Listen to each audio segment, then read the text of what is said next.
Hey guys, welcome back. If this is your first time here, my name is Chantel Purcell, and I was diagnosed with breast cancer about 5 months ago. So if you've missed some of the videos leading up to this, you're welcome to go back and find those. It'll kind of catch you up a little bit. And because today I'm just going to give a little bit of an update as to where I am now and what we have ahead, and give a little bit of detail to a lot of questions that I've been getting. So where we are now is, like I said, it's 5 months since I've been diagnosed. I completed about 16 weeks of chemotherapy 4 weeks ago, almost 4 weeks ago. And so since then, that's like an awesome thing. So that's like, you know, big check off the list.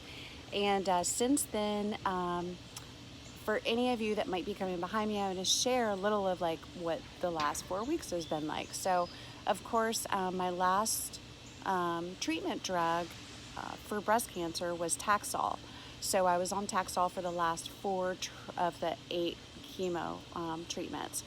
And Taxol can cause numbness, loss of feeling, tingly, loss of strength, like in your feet, your toes, your fingers, your hands, along with some other side effects. And I will say that I do have that going on in my feet.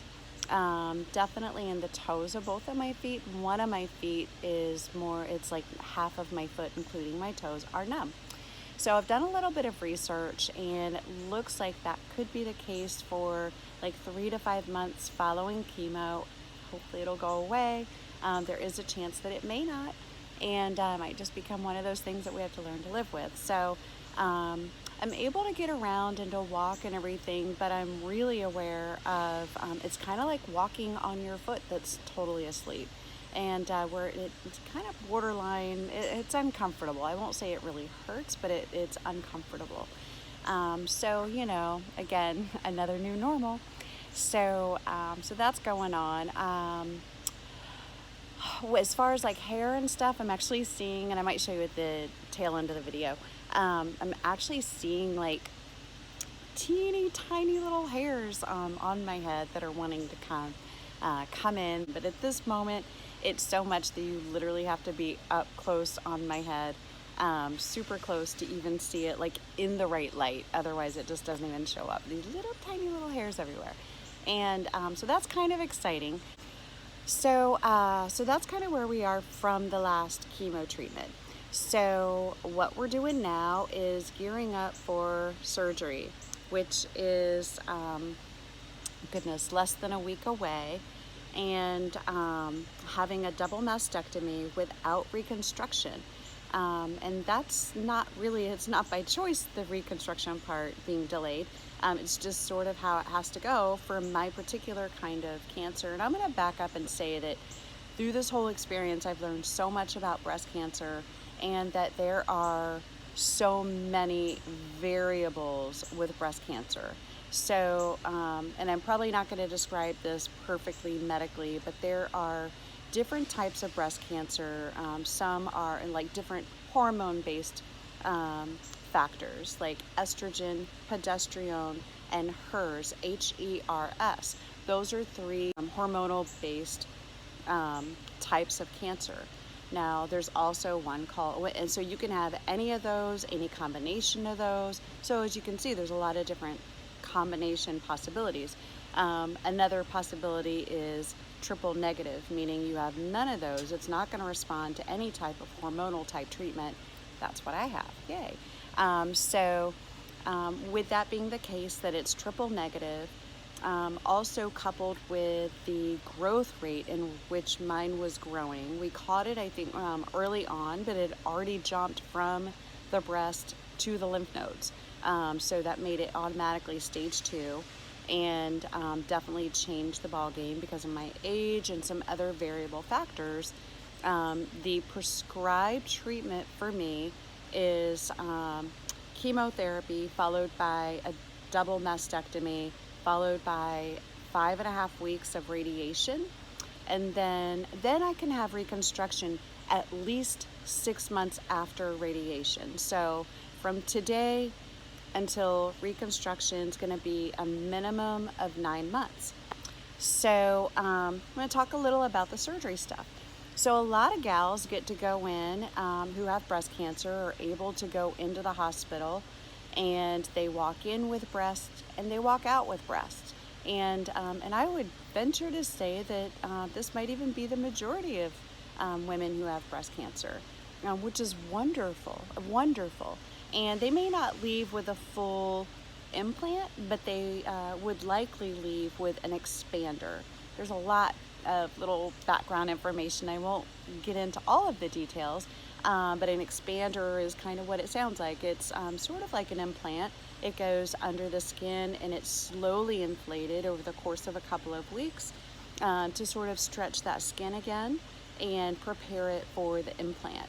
And so within a few weeks, they can actually have their permanent implant inserted, and they're good. And they might even go then on say some estrogen or progesterone, some hormonal-based drugs, which there are some out there that they can take for like 5 years. I think there's a 10-year one. Anyway, please don't hold me to all of these as being I'm not a doctor, so I'm just sharing a little of what I've learned and kind of explaining some of the differences in my particular case. So I will have my double mastectomy next week, actually in less than a week. And so how that works, I've had so many questions, and I am going to talk in a little bit more detail. So if you're sensitive to hearing some things, I'm not going to show you anything, but if you're sensitive to hearing anything, then you might want to just tune out. And I don't want to make you sick to your stomach or anything like that, but I'm not going to get super graphic, but just to kind of explain some stuff. So a lot of times when we think about a mastectomy, we think about the breast tissue being just the breast, just the breast part that we see protruded from the body, like we call that the breast. And which is true, that's what they're going to remove. But breast tissue also extends beyond the breast up into the chest area along the side. So breast tissue will be taken from those areas as well. And in my particular case, they will be needing to remove the skin. And guys, I mean, there's no real sugar-coated way to say this other than they will also be taking the nipple and the areola. So what they'll do is they'll actually cut an oval-shaped circular kind of thing around the breast in this direction, which includes the nipple and the areola. They'll remove that. They'll go in through that hole to use that as a entry point to remove all the breast tissue. At that time, they'll also remove my port. I still have my port that I had for my chemo treatment, and thankfully my oncologist has given the approval to go ahead and have my port removed. So I'm excited about that. So when surgery is over, my surgery is over, all of the breast tissue, the fat, all of that will be gone. I will be flat. The skin, nipples, whatever, will be gone. And the incisions, bringing those sort of that oval shape together, when it closes together, will create a line, which will be the scar. So where my nipples and areolas once sat will be a scar across each breast, about yay long, and no breast tissue. So that will be how I will live my life, and operative word there being live, for about 9 months at least, until we could do reconstruction. So something I wanted to talk about is asking for help. Personally, I've never been good at asking for help at all. It's just something, I don't want to bother people with my stuff. I know they have their stuff and whatever, but I've kind of had this realization. Have you ever done anything for somebody and it makes you feel good?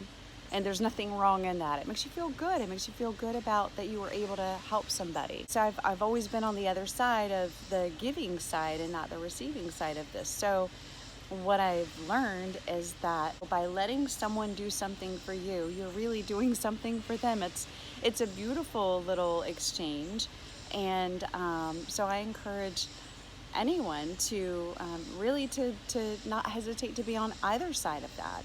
It enables you to kind of focus your energy on you and what you need to be focused on, and it gifts them with the good feelings of having been helpful and serving a good purpose in this world. So anyway, that was kind of my little takeaway message for today.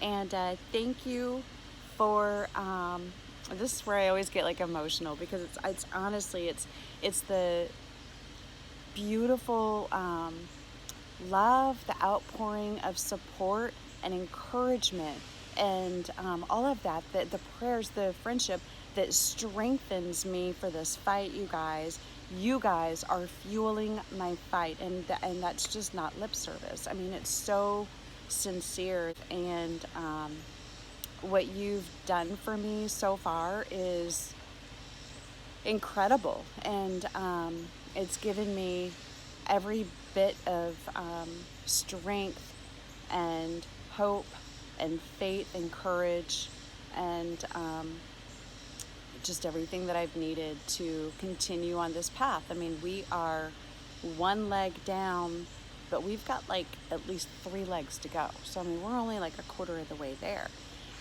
So it's vital. I mean, it's huge. It's a big part of me drawing from you guys. Is just a big part of it. And again, I kind of feel like God's fueling you guys. He's sort of, using you guys as his angels here on earth. You guys are my army of angels who are standing with me, beside me, behind me, holding me up sometimes on days that I just feel so weak physically, which is another thing. I've been very weak physically. It's amazing what happens to your body when you kind of become in a dormant stage and not as active, because you're sick and you don't have energy. And when you just kind of sit around a lot for a good 5 months, I'm like, wow, it's scary how quickly you can lose muscle. So if you are healthy, stay active, man. If you can get out there walking, just do it. And I'm going to be doing all I can too. So thank you so much, you guys, for tuning in, for caring enough to follow along. And I thank you for your prayers, for your support, and for your love. And until next time, my friends, just go out there and live your best life.